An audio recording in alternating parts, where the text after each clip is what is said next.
And welcome again to our second installment of Parshat B'Shalach. And we're going to say the bracha and then head into the parsha. Baruch atah Adonai Eloheinu melech haolam asher kitshanu b'mitzvotav v'tzivanu la'asok b'divrei Torah. Amen. Amen.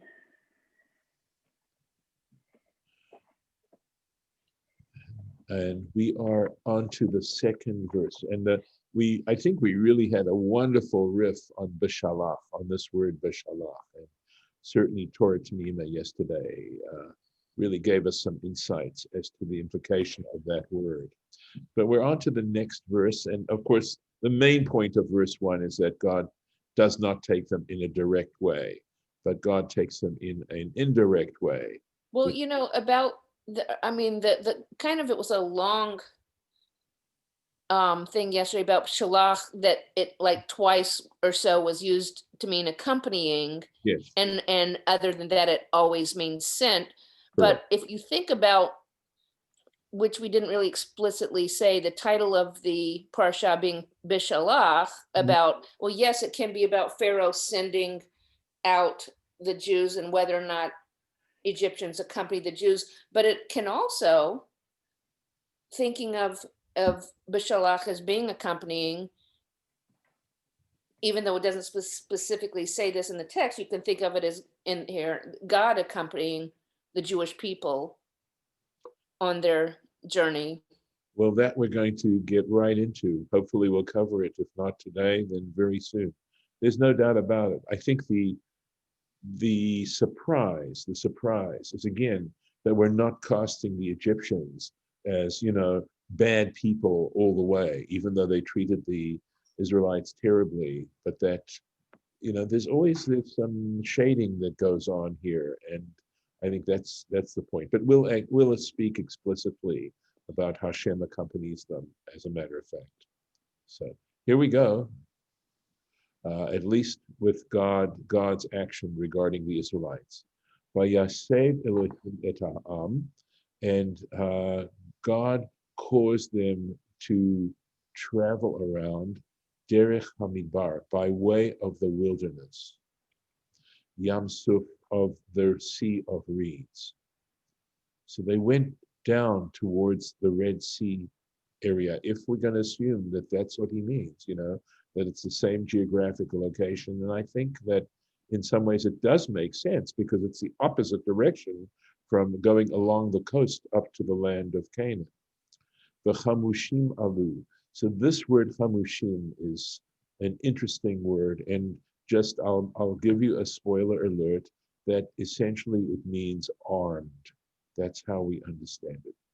That Alu Bnei Yisrael, and the children of Israel went up armed, Me'eretz Mitzrayim, from the land of Egypt.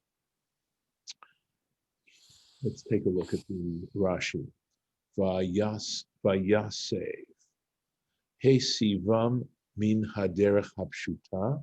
We may have covered this actually.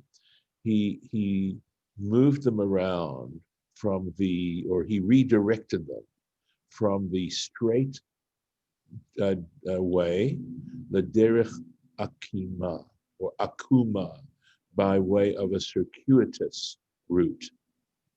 Yamsu, so he says that Sea of Reeds, kamo le Yamsu, as if it's saying to the Sea of Reeds. So that really puts it beautifully. In other words, he took them by way of the wilderness to the Sea of Reeds.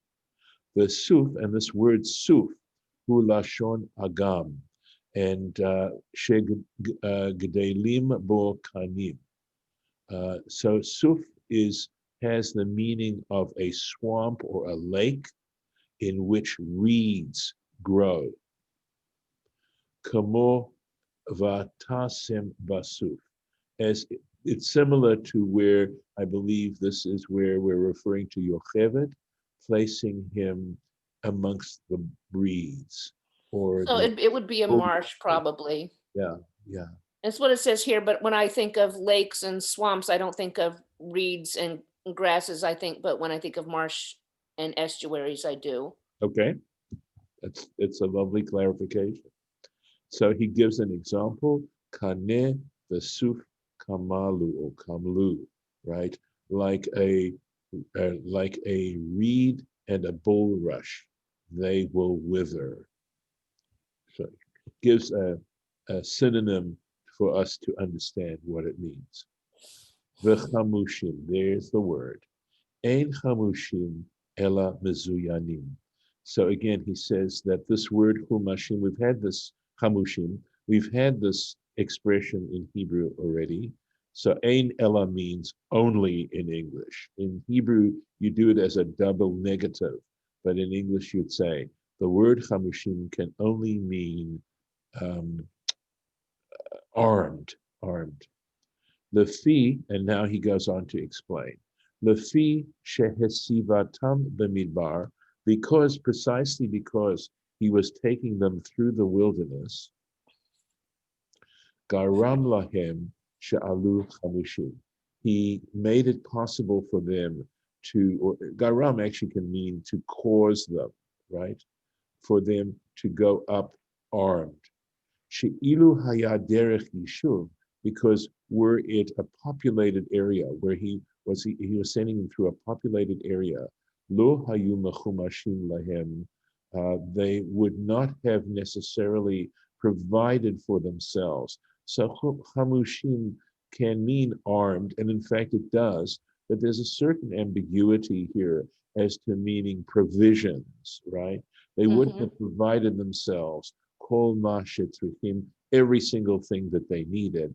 Ella, rather it is like ka'adam, like a person, she'over mimakom makom, who's journeying from one place to another place. Uveda'ato, and he has in mind liknot sham, he's going to purchase there ma sheyitzdarech, whatever he's going to need, because he's going to a populated area, and they do happen to have provisions for his needs in those populated areas. Aval keshehu poresh lamidbar, but when he goes out into a wilderness, tzarich lezamein kol hatzorech, he has to prepare himself for whatever his needs are. V'chatuv zeh, and this particular verse, lo nichtav, was only written, again, lo nichtav ki, is only written in order to clarify is what it means here, right? Or to clear the ear exactly, right? To help us understand. Shelo hitma, so that you're not surprised, the milchemet Amalek, when they come to war against Amalek. Over milchamot Sichon va'og, and in the wars, the battles against Sichon and Og, or Midian and Midian. Mehechana yulahem klei zayin. Where on earth did they get the arms to fight these people? Shehiku Yisrael b'cherev, because the Israelites were able to wage war against them with the sword. And this must be Barashi Yashan, means in early manuscripts of Rashi, I suspect, or versions of Rashi. V'chein hu omer, and in a similar sense, it says in Joshua chapter 1, Atem ta'avru chamushim. So he's talking about crossing the Jordan River to enter into the land of Canaan. It says, and you will pass over armed. V'chein tirgem unkelos, and so does Onkelos translate mizarzim. This is the Aramaic word which means armed.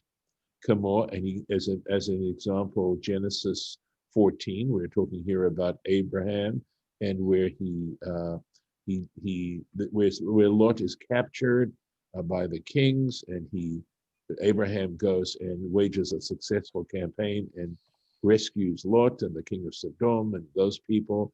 But it says before that, he says, Vayarek et chanichav. This is the Hebrew. It says he armed his trained people.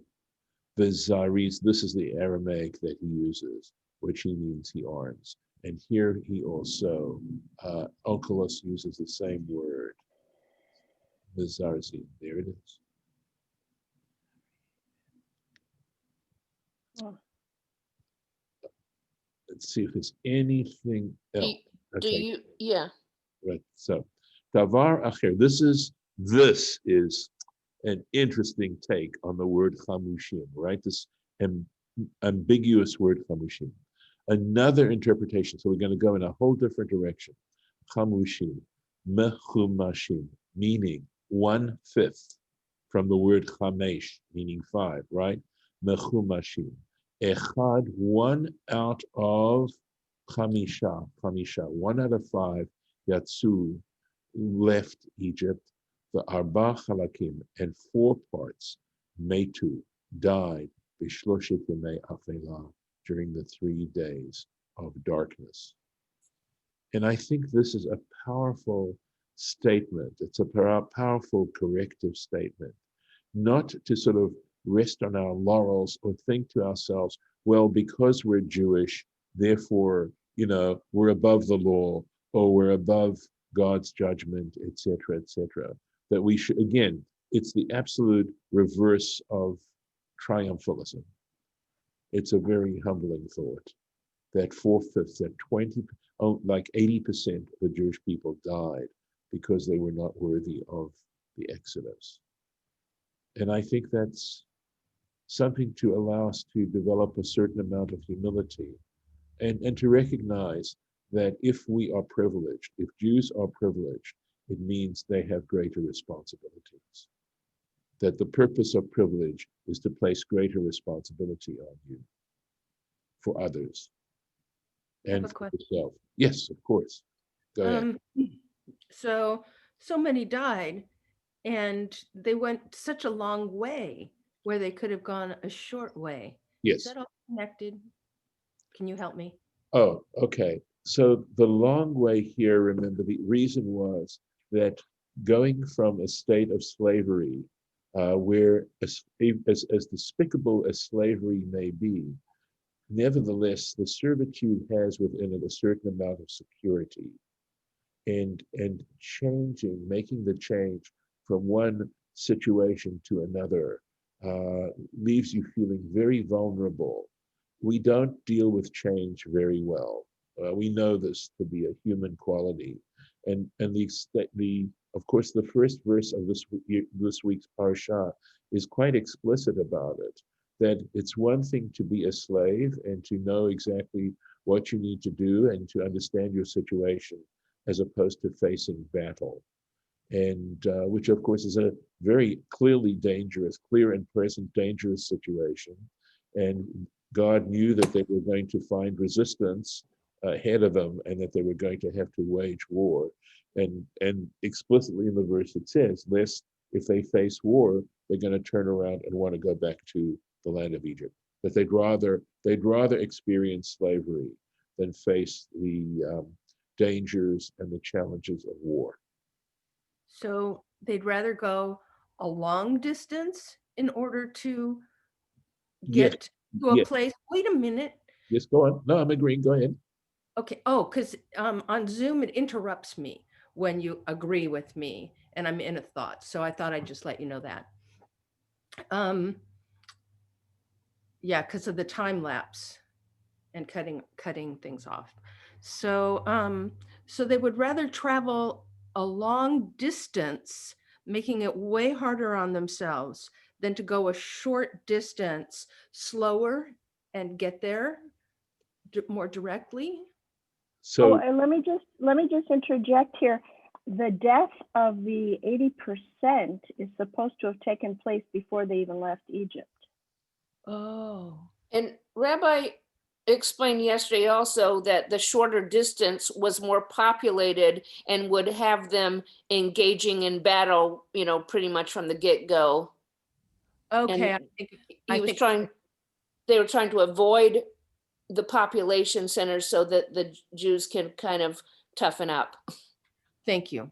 I don't toughening up and learning how to wage war, because they don't know how to do that.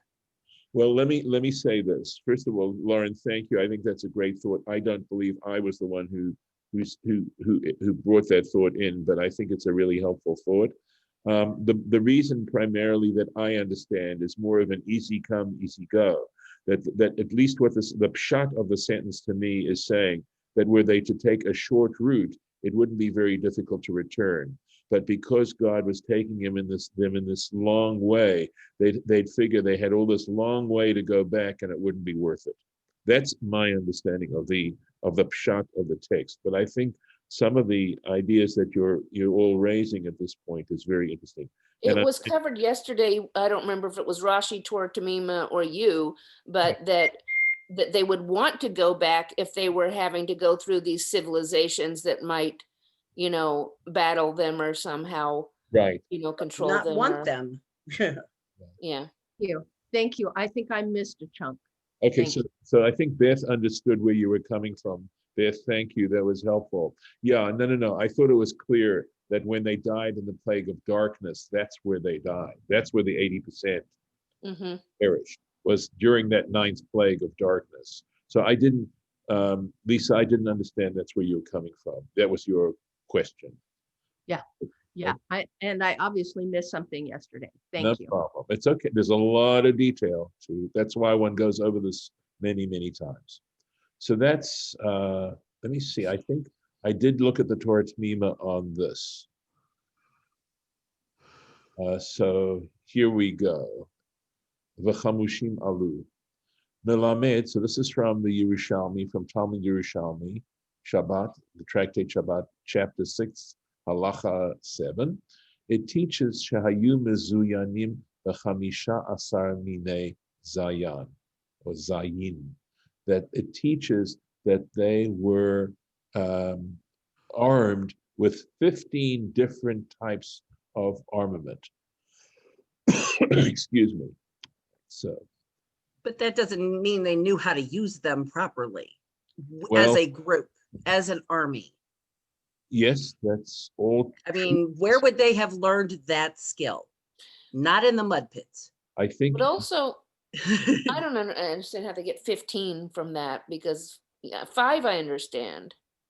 Just hold on to your Hold on.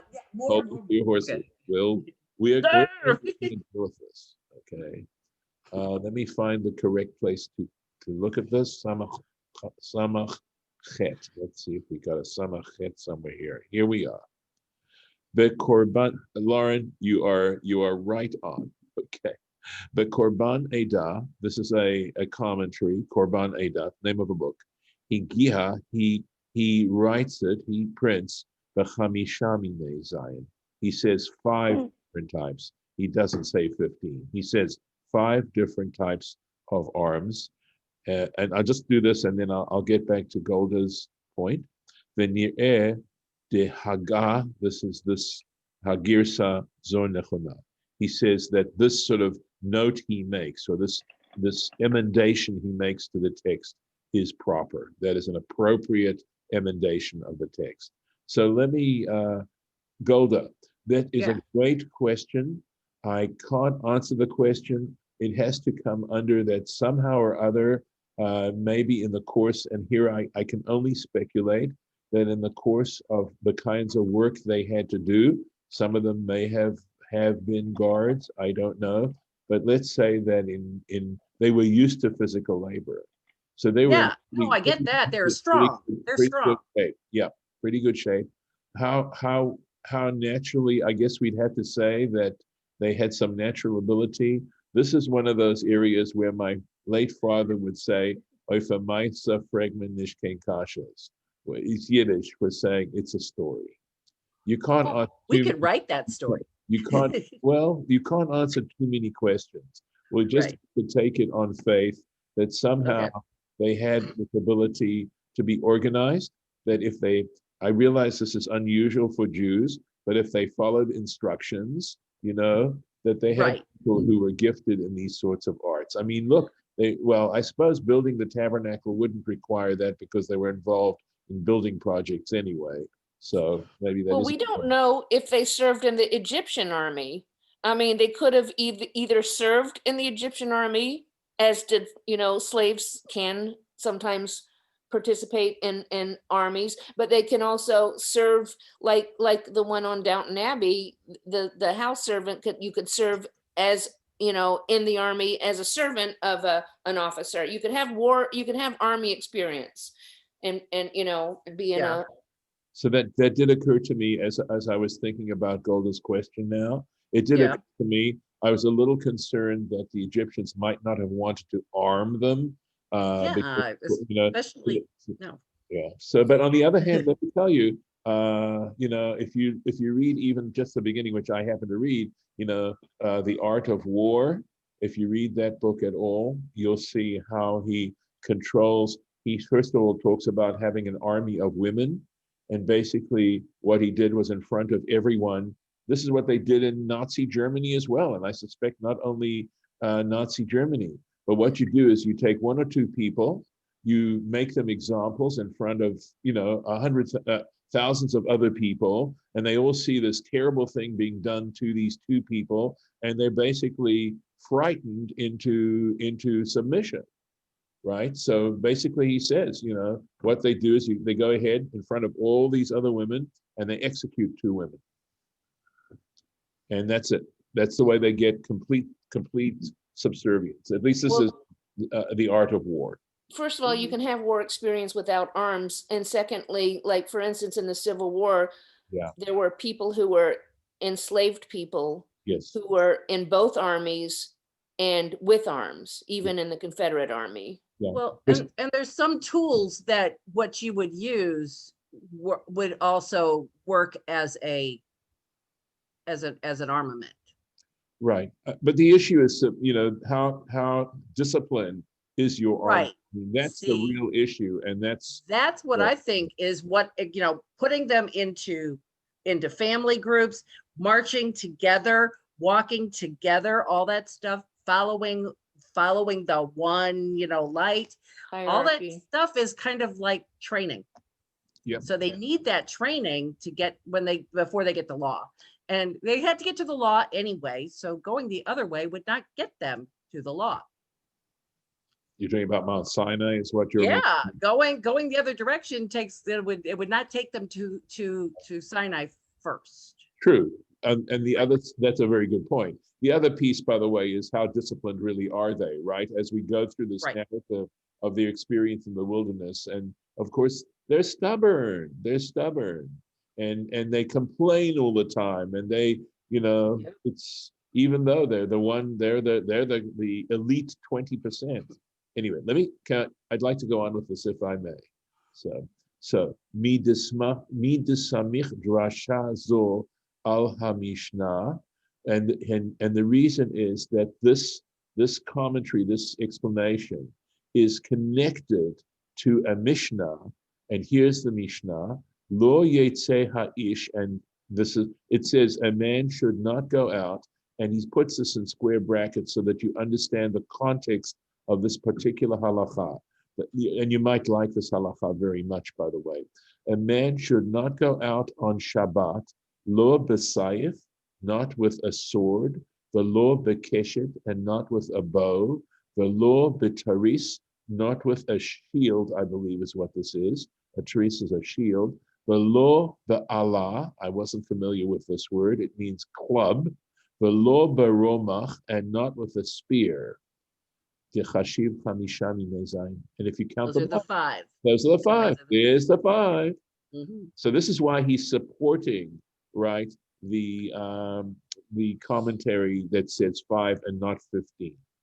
Uvi ur ha'inyan, okay, and to explain this matter, ki ze vadai b'hapirush chamishim, that this is clearly the explanation of chamushim, who mezuyanim, means mezuyanim, armed, ukidichtiv, and as is written in Joshua 1, v'atem ta'avru chamushim, that you should go over prepared with arms, armed.